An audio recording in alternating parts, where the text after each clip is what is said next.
Good evening, everyone. I'm Rudy Trevino.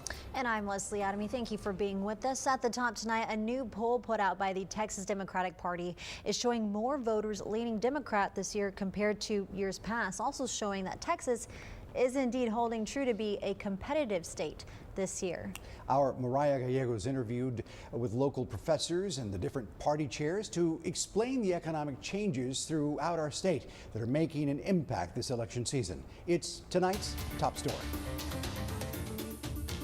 Normally, Texas is a pretty deep red state where you see clear advantages for the Republican incumbents at both the Senate, House, and presidential levels. But this year, it seems more Texas voters are leaning Democrat. What is surprising, however, is that the degree at which Texas is swinging more towards the middle than we expected. Travis Braidwood with Texas A&M Kingsville says although it's still a bit too early to call Texas a swing state, there are a few demographic and economic changes that are impacting the voter turnout. There are more people moving into Texas, which brings into urban areas especially, which tend to lean more Democrat. Younger voters moving to Texas and an increase in the Latino population also contributes to the overall state shift. In Texas, I should say, Republicans are concerned with prioritizing the economy, and then this is followed by a concern of socialism and communism.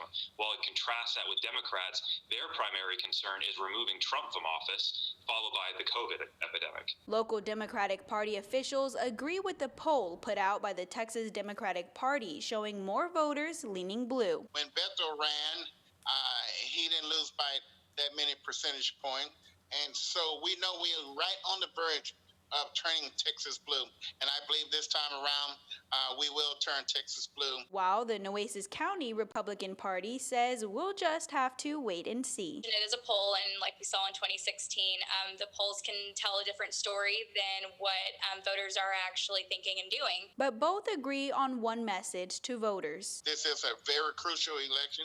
You need to go vote. We need to get out and vote regardless. Mariah Gallegos, 3 News.